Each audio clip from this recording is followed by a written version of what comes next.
Hi, everyone. Welcome back to TNR Sports. Today we are with our Career in Sports segment, and today we are joined by Brian Doneghy, founder of Brand to Brand NIL agency.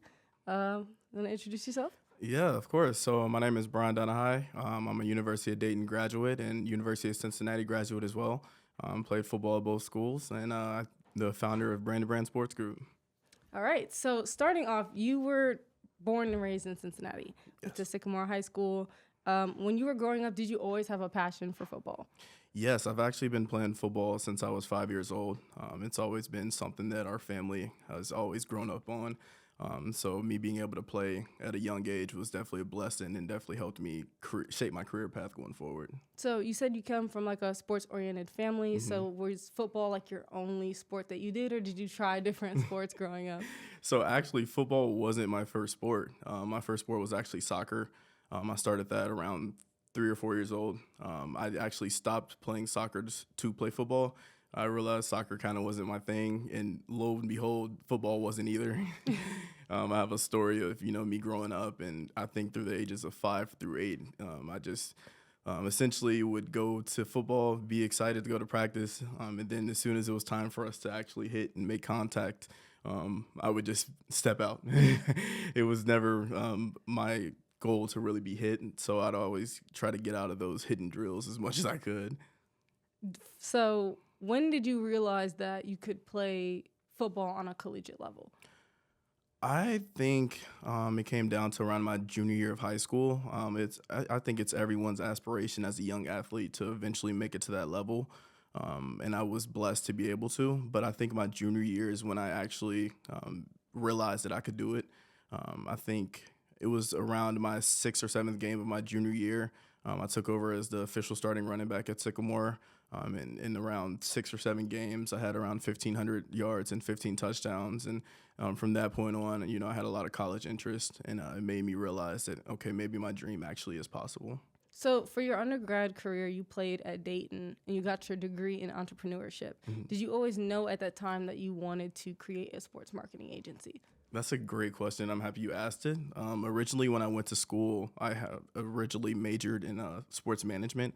I wanted to be a sports agent. It was always this running joke when I was younger that my cousin, Corey, would always be the NFL player and I'd be his agent.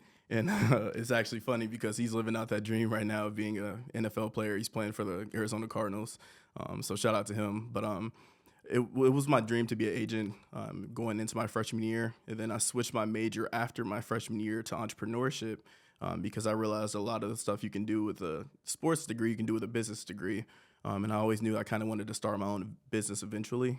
So getting my degree in entrepreneurship kind of helped me understand the process of how to run a company. So going from entrepreneurship and then coming to UC, you played here from the 24-25 season and you got your Master of Science in Marketing. So can you talk about what you've done with both of those degrees to build the foundation of your business? Yeah, of course. So for my entrepreneurship degree, it gave me the idea of, how I wanted to shape and run a company.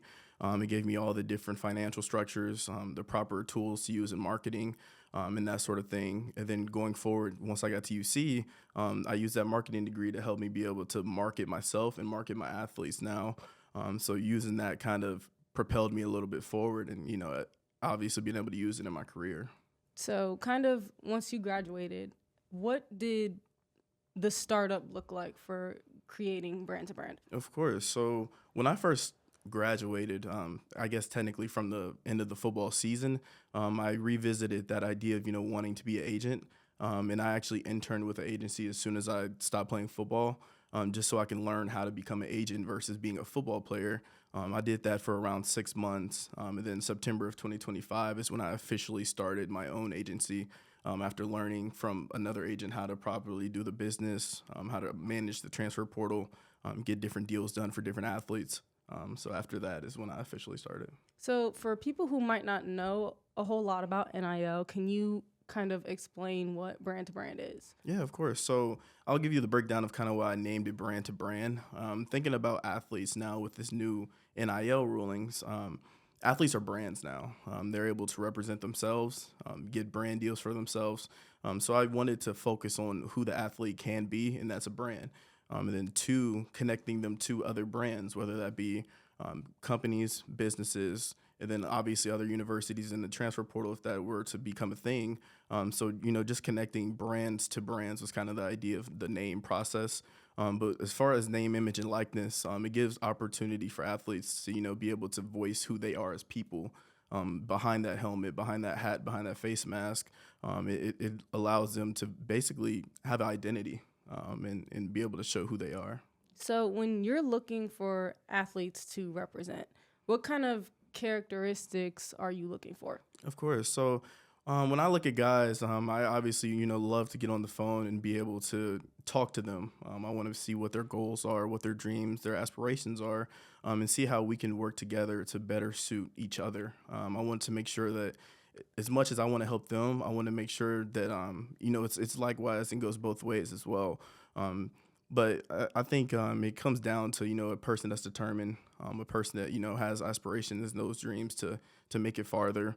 And obviously, just good people, people that can be represented as brands. That's kind of what we're looking at. So when it comes to looking for people who can represent your brand well, what would you say that the signing process kind of looks like? Yeah, of course. So it starts essentially with that phone call.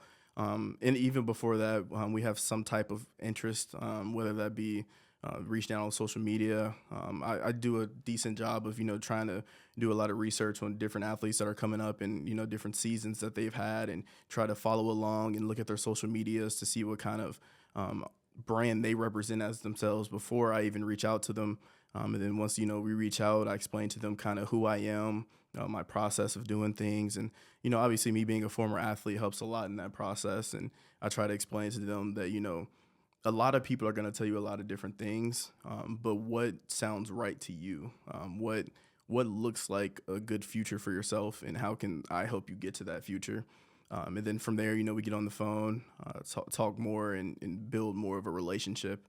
And then, from there, introduce the family. I'm a big family guy myself, so I'd love to be able to talk to families, introduce myself to families and tell them my story as well. And then, if everything sounds right to them, then we move forward with the process.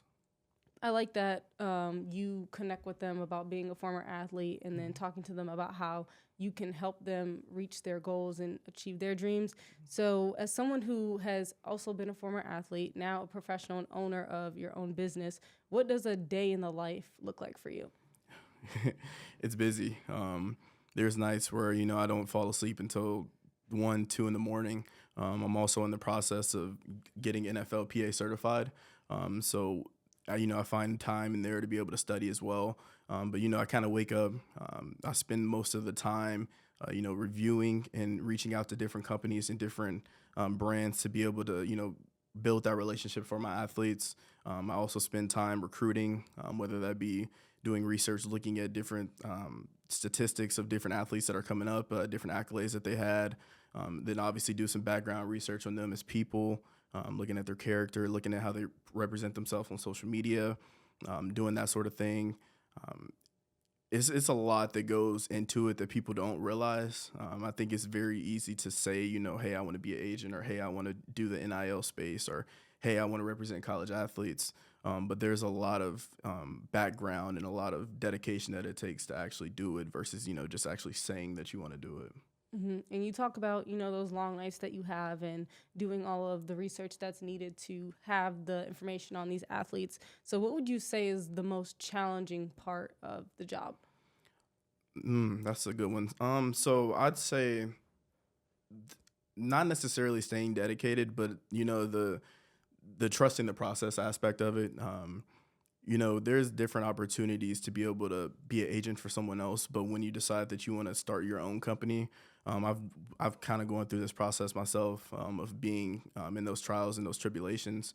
I have guys that, might go with a different agency that's promising them these different things that, might not be in their best interest, but, it sounds good. So I guess the aspect of, it's recruiting. It's a whole bunch of stuff that goes into it that can be challenging at times. Mm-hmm. And with the opportunities that you have to kind of travel with the guys that you sign, what is that experience like to kind of go and tour the schools with them and talk with the coaches? You know, I saw you went to Colorado and met Deion Sanders. So can you talk a little bit about those experiences? Yeah, of course. So seeing my guys, in those uniforms and, watching them walk through a visit and talk with the coach, it's almost like I'm accomplishing my dream in a sense. The whole reason I started this agency was to basically help athletes achieve what I wasn't able to achieve, and help them accomplish their goals, because I wasn't able to accomplish mine. So being able to being on those visits and, watch them basically accomplish their goals and reach for the skies it means a lot to me. I will say, like you mentioned on the Colorado visit, there were times where I almost caught myself getting emotional just because I've watched that specific player go from University of Dayton to go to Bowling Green and to now be able to go to Colorado and prepare himself for the rest of his life. It's really cool to watch players grow and develop into the young people that they're becoming, and it's really inspirational. And the experience with obviously being Coach Prime was definitely an experience. He's a great guy, very stand-up person as well. I think being able to talk to him and talk to him about his faith, and everything that he mentioned to me, it was a great atmosphere, a great conversation that we had as well. I love that. So if you're allowed to say, what has been like the biggest deal or brand closing that you've able to secure for your athletes? Yeah, so I don't want to give out an exact number, but I will say me getting that linebacker specifically from Bowling Green to Colorado was definitely the biggest deal that I've done. We were able to make him one of the highest paid linebackers in college football. And in this past transfer portal alone, in the 2 weeks of January that I did have, and my first time ever being able to do the transfer portal, I was blessed to be able to negotiate and secure around $1.5 million in contracts. So that was definitely a blessing and a blessing to obviously be able to do. Yeah, that's amazing. So coming from challenges, switching to more of like a positive aspect, what would you say the perks are of owning your own sports agency? There's a lot that come with it. Obviously, you get to watch yourself, and I think this is like where I'm starting to learn and be blessed in a sense, is you get to really watch yourself start from scratch and really build this thing up. I started with, being a former player with no athletes, 100 followers on Instagram, to now I'm obviously blessed to have 10,000 followers on Instagram and 23 plus Division I athletes that I'm representing. So I think the biggest blessing in all is, just being able to watch yourself grow and develop throughout the process. Yeah. And I think that that's definitely an important aspect, especially when you are starting up a business. I think that that's something that's truly important, is just sticking with it and following through and having trust in yourself that you're going to be able to foresee what you have planned with your goals. So 100%. Would you say, I guess, how did your experience from playing football in college shape you into the person that you are today? Of course. So I think being a player gives me an advantage, just because obviously, I've been through the different things that these players have been through. And, I've waken up at 5:30 in the morning and did those hard workouts. I've been through camp where we're up at 7 and going to bed at 10. So I think that gives me an advantage, to be able to relate to the athletes on a deeper level. But it also gives me the chance to, build relationships. And I think, going to along with that point of, being a former athlete, I think it gives me that determination, that drive. I think, being an athlete, you have those different morales that, that determination, that grit, when times get hard, what do you rely on? Your repetition, your practice. So, being an athlete gives you different advantages in that sense. Yeah. So with that determination and grit that you said, we're in a new year. So what are some short-term goals that you think you have for yourself currently with your business? Yeah, of course. So right now I'm in the process of recruiting and also getting deals. So one of my short-term goals is to ensure that each one of my athletes on my roster gets at least one NIL deal before the season starts. And that's one of the goals. And then another one, with it kind of being recruiting season, I want to bring on at least 10 more athletes within the next couple months, just to, start securing the future.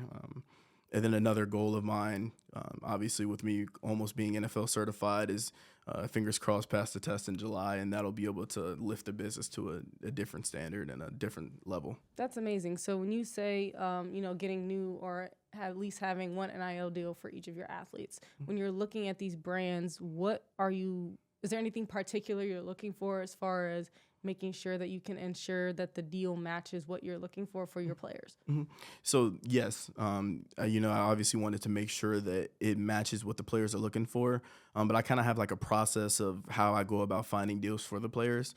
For example, let's say we have a guy from Cleveland and he plays at Cincinnati. We're gonna go back and look at places, and let's say he likes food. We're going to look at restaurants around Cleveland area and reach out to those specifically because those are his roots. He has different ties there, so it'd be easy to get connections and build relationships with those businesses around there. And then obviously, if he plays at UC, now we're able to look at those different restaurants around campus, around the Cincinnati region, to be able to reach out to those as well and say, hey, we have a Cincinnati football player who we think would be perfect to represent your business. So we start with looking at the hometown, and then obviously the college that they're at as well, and look at their specific interests. If they like food, if they like outerwear, or they like apparel, whatever that looks like, is where we kind of focus on our interests. I like that you said that you go back to their roots. I think that that's important for foundation because that's where people grow up to become who they are. So for anyone out there who is looking to go down a similar career path, what is some form of advice that you would give to people who would like to become an NIL agent? Of course. So the first thing I'd say is keep trying. It took me a lot of no's before I got to that final yes. I'd reached out to a lot of different agencies to be able to intern. I got turned down a lot. It's a very competitive industry, and a lot of agents don't want to necessarily help other people just because they see you as competition now. So one thing I'd say is definitely keep reaching out. Don't give up when you hear that first no. It's going to be a process. And then obviously staying determined. It's definitely a process. And start building relationships, whether that be, with former athletes, whether that be with current athletes now. It's in this field, it's really about who you know and not necessarily what you know. Obviously, what you know is important, but when it comes down to it, who you know will take you a lot farther in this industry. Thank you. Is there anything else that you'd like to add? I just want to say thank you for having me on here. It's truly a blessing, and I'm blessed to be able to share my story and continue to push forward. And thank you. Thank you. Of course. Thank you, Brian, for joining us. Well, that concludes our episode today for Careers in Sports. I am Brianna Jones, TNR Sports Editor for the News Record, and I'll see you next time. See you later.